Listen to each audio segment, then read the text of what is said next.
Juízes. Shoftim. Capítulo 7. Então Jerubaal, isto é, Gideão, e todo o povo que estava com ele se levantaram cedo e acamparam junto à fonte de Arode, enquanto o acampamento de Midian estava ao norte de Gideão, junto à colina de Moré, no vale. E Al disse então a Gideão: Há gente demais com você para eu entregar Midian nas suas mãos. Israel poderia se gabar às minhas custas e dizer: minha própria mão me salvou. Agora, por favor, anuncie na presença do povo. Quem está tremendo e com medo volte para casa. Assim Gideão os pôs à prova. Com isso, 22.000 homens voltaram para casa, e 10.000 permaneceram. Contudo, Ial disse a Gideão: ainda há gente demais. Faça-os descer até a água para que eu os ponha à prova para você ali. Quando eu disser: este irá com você, ele irá com você, mas, quando eu disser: este não irá com você, ele não irá com você. Então ele fez o povo descer até a água. E Ial disse a Gideão: pegue todos os que beberem água lambendo com a língua, assim como faz o cão, e separe-os daqueles que se ajoelharem para beber. O número dos que beberam lambendo, levando a mão à boca, foi de 300 homens. O restante dos homens se ajoelhou para beber. Ial disse então a Gideão: eu os salvarei com os 300 homens que beberam água lambendo, levando a mão à boca, e entregarei Midian nas suas mãos. Mas que todos os outros homens voltem para casa. Assim, depois de pegarem as provisões e as buzinas do povo, ele mandou todos os outros homens de Israel voltar para casa, ficando apenas com os 300. O acampamento de Midian estava abaixo deles, no vale. Naquela noite Ial lhe disse: levante-se e ataque o acampamento, pois o entreguei nas suas mãos. Mas, se você estiver com medo de atacar, desça ao acampamento com Pura, seu ajudante. Escute o que eles estiverem dizendo, e depois você terá coragem para atacar o acampamento. Em vista disso, Gideão e Pura, seu ajudante, desceram até a extremidade do acampamento do exército. Midian, Amaleque e todos os orientais cobriam o vale como uma nuvem de gafanhotos, e seus camelos eram incontáveis, tão numerosos como os grãos de areia à beira do mar.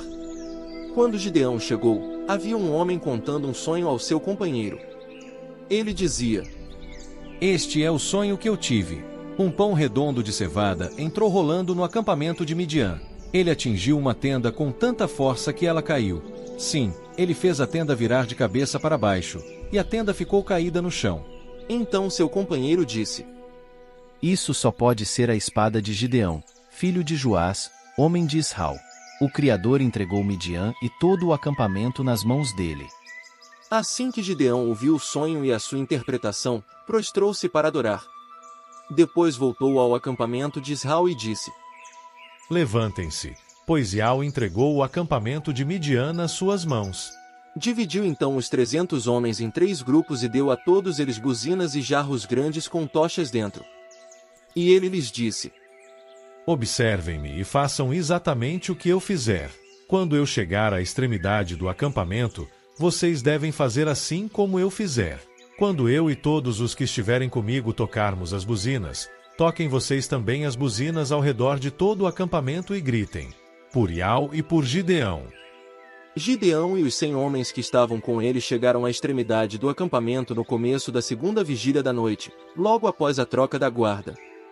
Eles tocaram as buzinas e espatifaram os jarros grandes que tinham nas mãos. Então os 3 grupos tocaram as buzinas e quebraram os jarros grandes.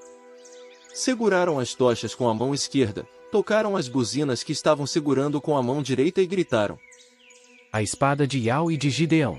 Cada homem ficou parado no seu lugar ao redor do acampamento, e todo o exército inimigo começou a fugir, correndo e gritando. Enquanto os 300 tocavam as buzinas, Ial fez com que a espada de cada um se voltasse contra o outro em todo o acampamento, e o exército inimigo fugiu até Bet-Sita, de lá para Zererá, e até os arredores de Abel-Meolá, junto a Tabate. E os homens de Israel foram convocados de Naftali, Asser e todo Manassés, e eles perseguiram Midian.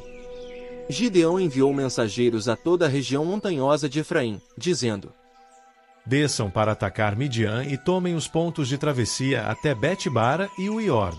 Assim foram reunidos todos os homens de Efraim, e eles tomaram os pontos de travessia até Bet-bara e Uiord. Além disso, capturaram os 2 príncipes de Midian, Oreb e Zeeb, mataram Oreb na rocha de Oreb, e mataram Zeeb no lagar de vinho de Zeeb.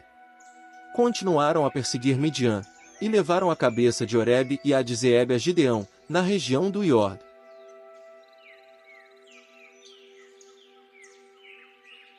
Juízes. Shoftim. Capítulo 8.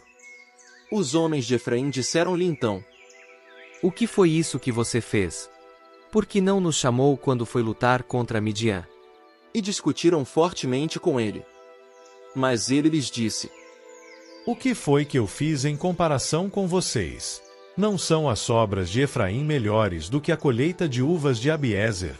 Foi nas mãos de vocês que o Criador entregou Oreb e Zeeb, os príncipes de Midian, e o que eu fiz em comparação com vocês?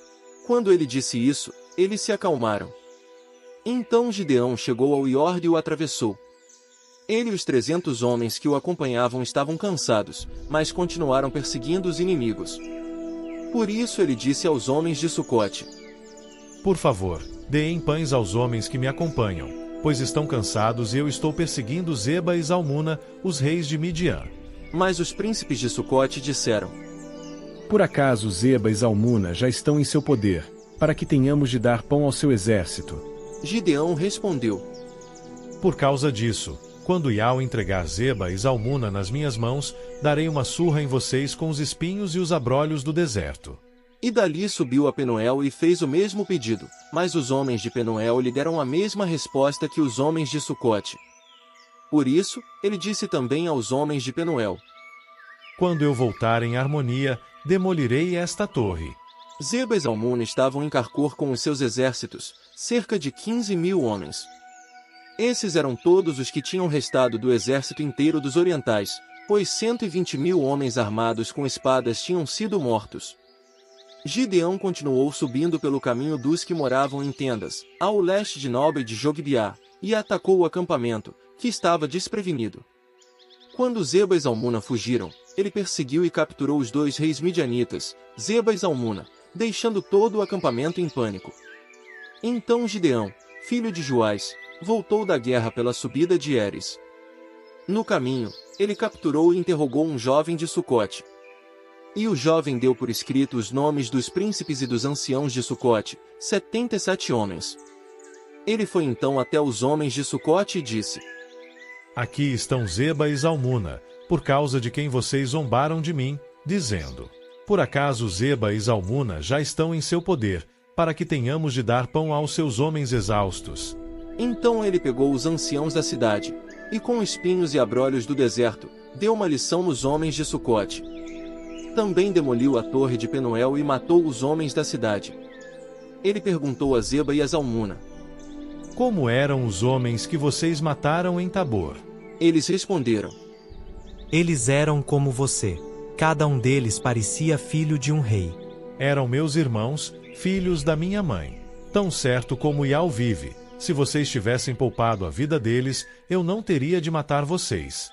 E ele disse a Jéter, seu primogênito: Vamos, mate-os. Mas o jovem não puxou a espada, ele ficou com medo, pois ainda era jovem. De modo que Zeba e Zalmuna disseram: Mate-nos você mesmo, pois um homem é julgado pela sua força. Portanto, Gideão matou Zeba e Zalmuna, e pegou os enfeites em forma de meia-lua que havia no pescoço dos camelos deles. Mais tarde, os homens de Israel disseram a Gideão: Reine sobre nós, tanto você como seu filho, e seu neto, pois você nos salvou das mãos de Midian. Mas Gideão lhes disse: Eu não reinarei sobre vocês, nem meu filho reinará sobre vocês. Iau é quem reinará sobre vocês. Vou-lhes fazer um pedido: que cada um de vocês me dê do seu despojo uma argola para o nariz. Pois os ismaelitas usavam argolas de ouro para o nariz. Eles disseram: Certamente as daremos. Então estenderam uma túnica, e cada homem lançou nela uma argola para o nariz tirada do seu despojo. O peso das argolas de ouro para o nariz pedidas por ele foi de 1.700 siclos de ouro, sem contar os enfeites em forma de meia-lua, os brincos, as roupas de lã roxa usadas pelos reis de Midian e os colares dos camelos. Gideão usou aquele ouro para fazer um éfode e o expôs na sua cidade, em Ofra. E todo Israel cometeu prostituição espiritual ali com o éfode, e ele serviu de laço para Gideão e para sua casa. Assim, Midian foi subjugado diante dos israelitas, e eles não os ameaçaram mais, e a terra teve descanso por 40 anos nos dias de Gideão. Então Jerubaal, filho de Joás, voltou para sua casa e permaneceu ali. Gideão se tornou pai de 70 filhos, pois teve muitas esposas. Sua concubina em Siquém também lhe deu um filho, e ele o chamou de Abimeleque. E Gideão, filho de Joás, morreu numa boa velhice e foi enterrado no túmulo de Joás, seu pai, em Ofra dos Abiezritas. Logo depois da morte de Gideão, os israelitas voltaram a cometer prostituição espiritual com os Baalins e designaram Baal-Berite como sua divindade. Os israelitas não se lembraram de Ial, seu criador, que os havia livrado das mãos de todos os inimigos ao redor deles, nem demonstraram amor leal para com os da casa de Jerubaal, isto é, Gideão, em retribuição por todo o bem que ele havia feito a Israel.